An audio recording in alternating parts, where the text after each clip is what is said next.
अब आज यहाँ पर हम 2 डायमेंशनल मोशन के बारे में पढ़ेंगे। 2 डायमेंशनल मोशन का एक एग्जाम्पल तुम में से किसी को बताना पड़ेगा। कोई बताएगा? द्विविमीय गति का कोई एक उदाहरण जल्दी बताएं। 2 डायमेंशनल मोशन, तुम्हारे टर्मिनल एग्जाम में भी क्वेश्चन इसका आया था। यस, बिलियर्ड की बॉल की मोशन, ठीक है, बिलियर्ड की बॉल की मोशन, कैरम की, ठीक है, जो हम खेलते हैं, प्ले करते हैं, उसमें भी 2 डायमेंशनल मोशन होता है, ठीक है, सिट डाउन। लेकिन अगर हम विचार करें कि जैसे हमने 1 डायमेंशनल में पढ़ा था कि किसी भी ऑब्जेक्ट को, किसी भी मास बॉडी को अगर हम किसी हाइट से ड्रॉप करते हैं तो एक आइडियल एग्जाम्पल होता है 1 डायमेंशनल मोशन का, ठीक है, अगर हम ड्रॉप करते हैं। तो ऐसे ही गुरुत्व के अधीन, ग्रेविटी के अंडर में कोई ऐसी मोशन जो 2 डायमेंशनल मोशन का एग्जाम्पल, जैसे हमने बॉडी को ड्रॉप किया, मास बॉडी को ड्रॉप किया, तो वो एक आइडियल एग्जाम्पल है किसके लिए? 1 डायमेंशनल के लिए। मास बॉडी अगर हम छोड़ते हैं तो ड्रॉप क्यों होती है? ग्रेविटी की वजह से होती है, गुरुत्व की वजह से होती है, ठीक है। मतलब ये एग्जाम्पल जो था इसमें ग्रेविटी का रोल है। ऐसे 2 डायमेंशनल मोशन में कोई एग्जाम्पल हो सकता है क्या जो 2 डायमेंशनल मोशन का हो? बता सकते हैं? कोई बात नहीं, एक आसान सा एग्जाम्पल हम देते हैं। एक कोई भी पत्थर लेते हैं हाथ में हम और मैदान में खड़े हैं, ठीक है, और उसको हाथ में लेकर के जोर से खींच के और थ्रो किया हमने। अगर हम थ्रो करेंगे तो वह किस प्रकार से जाएगा? वह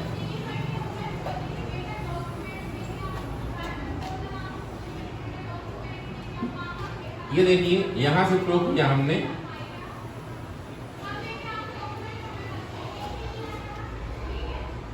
ठीक है, मतलब क्या हुआ?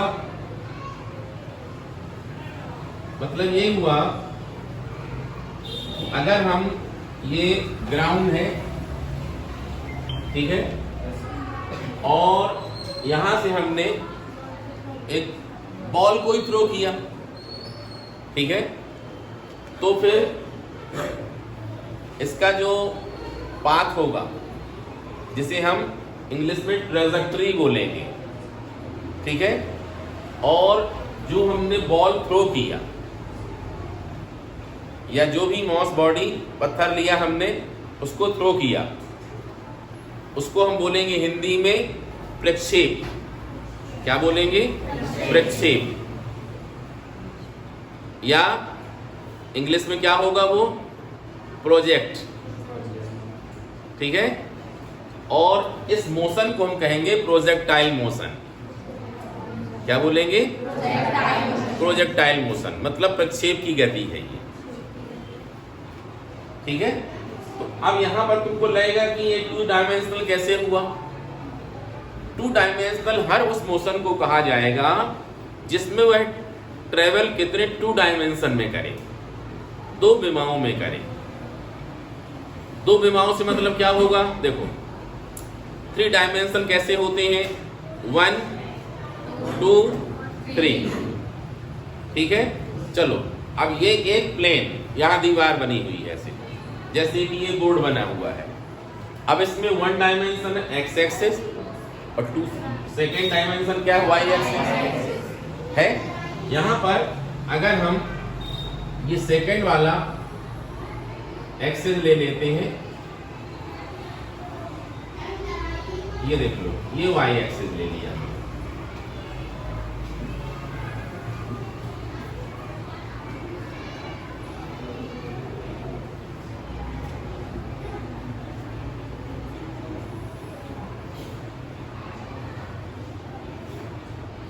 ये देखो, ये वाली y एक्सेस और ये वाली क्या हुई,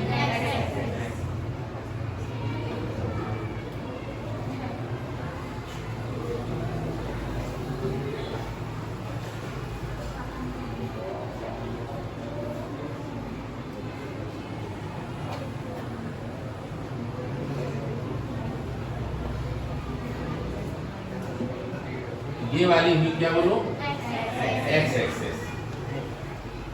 ठीक है, तो इसमें अगर हम इस पत्थर की मोशन को, इस पत्थर की गति को देखें तो x एक्सेस में ट्रेवल कर रही, मतलब इनिशियल पॉइंट ये था और फाइनल पॉइंट यहाँ है, मतलब x एक्सेस में जा रही है।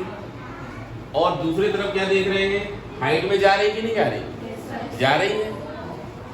कंफर्म है, यह 2 डायमेंशनल मोशन है, द्विविमीय गति है। ठीक है, और यह 2 डायमेंशनल मोशन का एक आइडियल एग्जांपल है, नेचर से बड़ा कुछ नहीं। तुम देखोगे कि 1 डायमेंशन में भी एक आइडियल एग्जांपल ग्रेविटी के अंडर वाला ही मिला, गुरुत्व के अधीन वाला ही मिला, और यहाँ पर 2 डायमेंशनल में भी कैसा है, ये भी ग्रेविटी के अंडर है मोशन। तो ये भी क्या है, एक आइडियल एग्जांपल है, किसके लिए, 2 डायमेंशनल मोशन के लिए। ठीक है, बात समझ रहे हैं। अब इतना ही नहीं, इसकी 2 कंडीशंस हो सकती हैं, 2 स्थितियां हो सकती हैं। वो स्थिति क्या हो सकती है, ये देखो यहां पर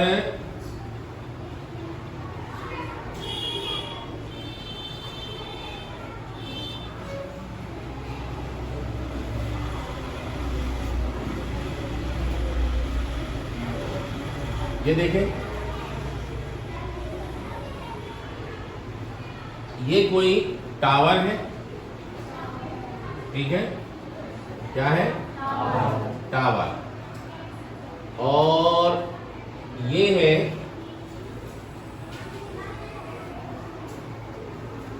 क्या, ग्राउंड प्लेस। ठीक है, अब यहां पर बैठे हो तुम, यहां पर, ठीक है, और फिर वहां से तुम एक पत्थर फेंकते हो। ठीक है, क्या करते हो, एक पत्थर फेंकते हो। ये पत्थर यहां से तुमने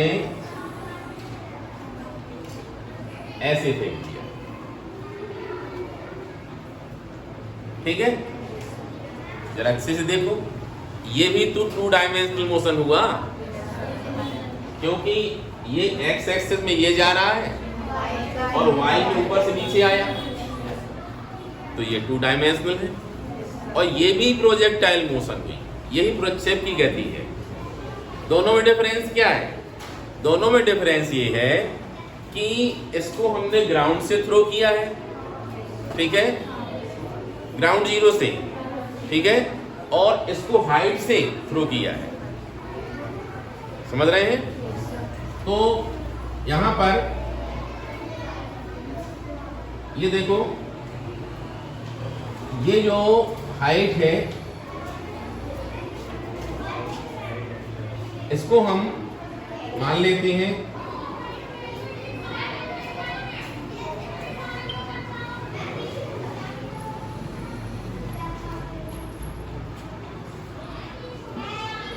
इसको मान लेते हैं x।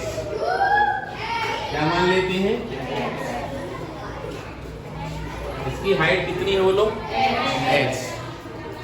और इसको जो हमने थ्रो किया उसकी इनिशियल वेलोसिटी, उसका प्रारंभिक वेग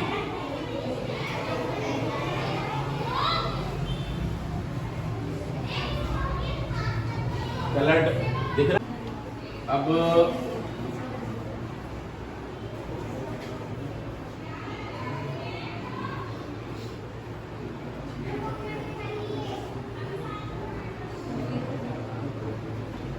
ये है इनिशियल वेलोसिटी, इसको क्या मान लिया अपन ने?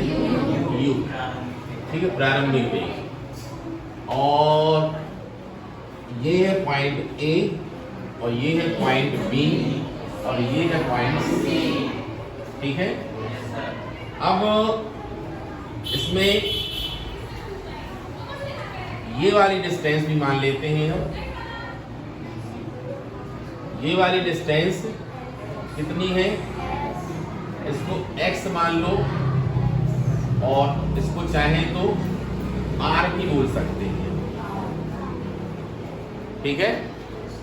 इसको r क्यों बोल दिया हमने, क्योंकि रेंज बोल सकते हैं, ठीक है। यहां से जोर से फेंका, अधिकतम यहां तक जाती, इसलिए रेंज कहलाएगी, ठीक है। यहाँ पर जो h लिया है ये y एक्सिस में है, तो चाहो तो उसको क्या बोल सकते हो, y बोल सकते हो, ठीक है। समझ रहे हैं। अब इसके बारे में हमें स्टडी अगर करना है तो हम क्या करेंगे, इसके लिए कुछ बातों का हमें ध्यान रखना जरूरी है। हमारे पास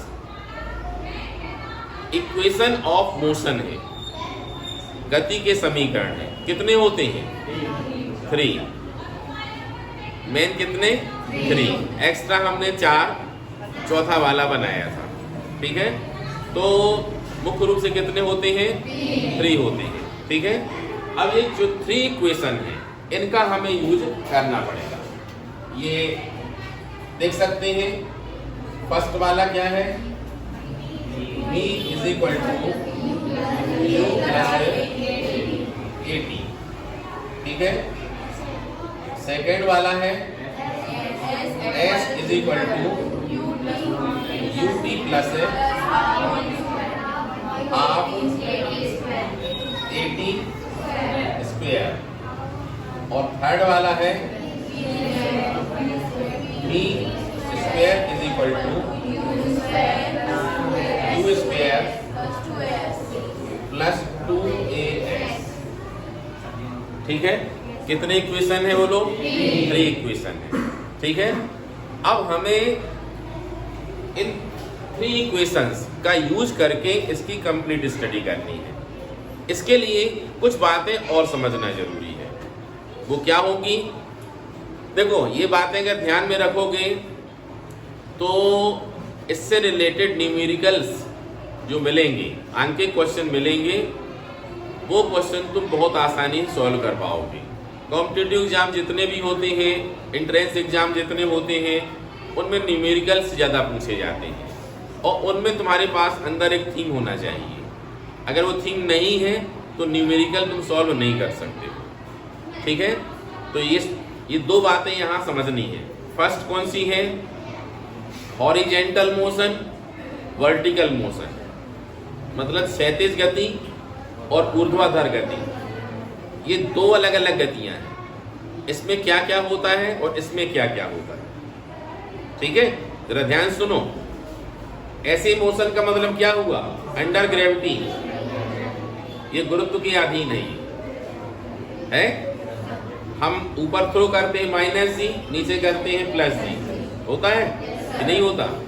लेकिन जब हम ऐसी स्टडी कर रहे हैं तो ऐसी मोशन में जी का कोई रोल नहीं है। अच्छे से सुनो, इसको थ्रो किया था हमने, अगर ग्रेविटी नहीं होती तो ये लाइन सीधे पत्थर की सीधे ऐसे जाती है।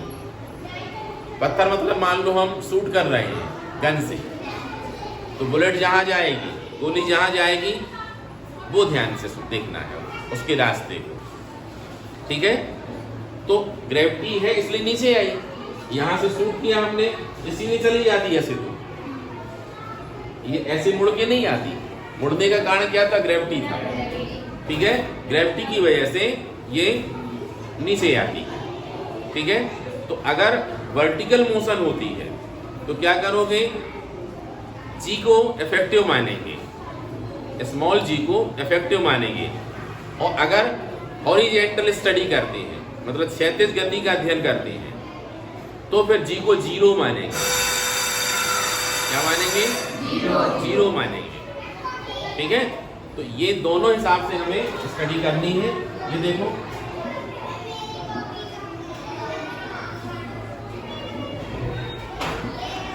सबसे पहले हम स्टडी करते हैं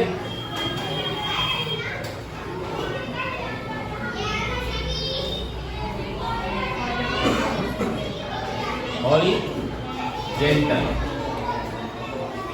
या हिंदी में लिखना है तो क्षैतिज।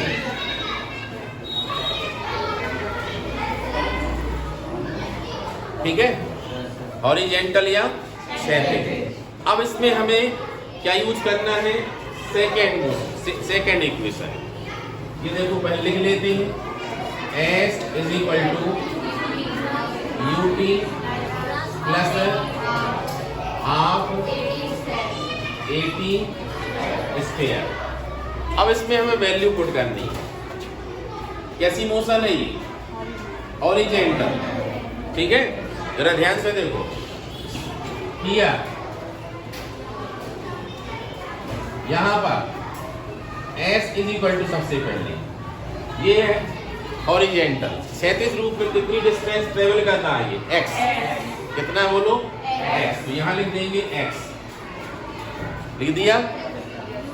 इसके बाद है u। u कितना होगा? प्रारंभिक वेग है ये, इनिशियल वेलोसिटी है। हमने किस डायरेक्शन में थ्रो किया था? उसको हमने इस डायरेक्शन में थ्रो किया। ठीक है, विचार कर सकते हैं, इस डायरेक्शन में थ्रो करने से उसकी इनिशियल वेलोसिटी क्या ली जाएगी? यू ही ली जाएगी। क्या ली जाएगी बोलो? यू ली जाएगी। मतलब हमने फेंका ऐसे है, ना कि ऐसे, इसलिए कितना होगा? यू के स्थान पर यू ही होगा। ठीक है, अब इसके बाद और क्या है बोलो? ए। टी नहीं, टी तो टी ही होगा। अब ए मतलब A is equal to G is equal to 0। Horizontal के लिए G क्या बताया था? 0 बताया था, इसलिए इसकी वैल्यू क्या होगी बोलो? 0 होगी। अब वैल्यू पुट करते हैं, x is equal to U into T. यहाँ पर हमें बाद में t की वैल्यू की आवश्यकता पड़ने वाली है, इसलिए हम t की वैल्यू निकाल लेते हैं। x अपॉन बोलो u। ठीक है, ये ऊपर x है। ठीक है, x अपॉन u। ठीक है, अब इसके बाद हम किसमें करेंगे? वर्टिकल में। ये लिख देते हैं,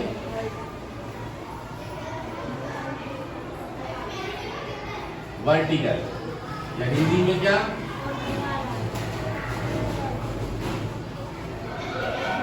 ऊर्ध्वाधर। ठीक है, फिर से इसी का यूज करेंगे। तो इसको मान लेते हैं इक्वेशन नंबर फर्स्ट, इसको मान लेते हैं क्या? सेकेंड। ये आएगा in first, equation number first. ठीक है, क्या करेंगे बोलो? सबसे पहले S इज इक्वल टू कितना? x या फिर y। इसके बाद बोलो u कितना होगा? 0, क्योंकि हम ऐसा फ्लो कर रहे हैं, नीचे थोड़ी फेंक रहे हैं। अगर वहां ना फेंक के छोड़ दें तो कहां जाएगा? नीचे जाएगा, मतलब 0 कहलाएगा। इनिशियल वेलोसिटी कितनी हुई बोलो? 0। अब यहाँ पर नीचे आ रहा है, इसलिए जो a है वो क्या होगा? Plus c। क्या होगा बोलो? Plus c। a क्या हो जाएगा? Plus c। समझ रहे हैं? बस अब ये वैल्यू लगा लो इसमें, कितना आएगा बोलो? y इज इक्वल टू कितना बोलो? ये 0 हो गया, हाफ G टी स्क्वायर। अब हम क्या करें? t की वैल्यू सेकेंड से लगाएं। इसको मान लेते कितना बोलो? 30। ठीक है, तो 2 और 3। ठीक है, इन दोनों का यूज करके अब लिखना है, तो लगाओ चलो। y is equal to half g, और टी स्क्वायर मीन्स क्या है, एक्स अपॉन यू, ये x square upon u square, ठीक है। अब जरा देखो यहां पर ये आया y इज इक्वल टू कितना, के एक्स स्क्वायर, वेयर के इज इक्वल टू कितना होगा, ये जो लिखा हुआ है g अपॉन, क्यों, क्योंकि g इस मोशन के लिए, अर्थ के लिए कांस्टेंट है 9.8 समथिंग, अपने प्लेनेट अर्थ के लिए, पृथ्वी के लिए g की वैल्यू कितनी होती है 9.8 अप्रोक्सीमेट, ठीक है। जितने प्लैनेट्स होते हैं उन सब के लिए g की वैल्यू अलग अलग होती है, ठीक है। जैसे हम मून में चले जाएं, नेचुरल सैटेलाइट है, ये प्राकृतिक उपग्रह है, उसमें g की वैल्यू अलग होगी, 1.71 समथिंग होगी, मतलब यहाँ के मुकाबले क्या है 1/6 से करीब करीब अर्थ के मुकाबले। मतलब अगर चंद्रमा में चले जाओ तुम तो अपने आप को थोड़ा सा हल्का महसूस करोगे, तुम्हें लगेगा, जंप लोगे, मान लो यहाँ जंप लो तुम, और ऐसा जंप करते हो तो मान लो 3 फीट उछल सकते हो या 2 फीट उछल सकते हो, तो चंद्रमा में उछलोगे तो लगभग 12 फीट उछल जाओगे, ठीक है। मतलब तुमको उछलने से कौन रोकता है, अर्थ का की ग्रेविटी। वही दूसरी ओर अगर जुपिटर में चले जाओ, बृहस्पति में चले जाओ, तो 35 से भी ज्यादा जी है वहां, मतलब वहां तुमको पैर उठाने में दिक्कत लगेगी, मतलब तुमको अपने आप में तुम्हारा लोड बहुत ज्यादा लगेगा, ठीक है। मतलब मान लो यहाँ तुम महसूस करते हो कि हम कितने के हैं, 40 किलोग्राम के हैं, तो लगभग 160 किलोग्राम के महसूस करोगे, मतलब ज्यादा वजनदार महसूस करोगे। हेल्थ वही रहेगा लेकिन महसूस करोगे तुम्हारा वजन ज्यादा हो गया, ठीक है। याद रखना चाहिए हार चेंज होता है, द्रव्यमान चेंज नहीं होता है, ठीक है। तो इस प्रकार से अब ये जो इक्वेशन आया है, ये इक्वेशन क्या है, y is equal to kx square, this is equation of parabola. यह परवलय का समीकरण, परवलय का जो समीकरण होता है उसका स्टैंडर्ड फॉर्म जो होता है वह होता है y square is equal to 4ax। इसको कैसे समझना चाहिए, इसमें 2 वेरिएबल x और y होंगे, एक लीनियर फॉर्म में होगा, मतलब एक वेरिएबल की पावर 1 होगी और सेकेंड वेरिएबल की पावर कितनी होगी 2 होगी, ठीक है। यहाँ पर y की 2 है, यहाँ पर किसकी है x की 2 है, तो ये क्या है इक्वेशन ऑफ पैराबोला। देखा जाए तो ये पैराबोला का भी है, पैराबोला का अगर डिजाइन बनाए तो कैसा बनता है, वो डिजाइन ऐसा बनता है, ये देखो, मान लो ये, ठीक है, ये देखो, ये क्या है पैराबोला। अब इसका ये वाला पीस है उल्टा काट के रखा गया, ये वाला है, समझ रहे हैं। इस प्रकार से ये प्रोजेक्टाइल मोशन थी, जब हम किसी भी प्रोजेक्ट को, किसी प्रक्षेप को कहाँ से हाइट से थ्रो करें, ठीक है। हम अब कल पढ़ेंगे सेकंड वाली कंडीशन।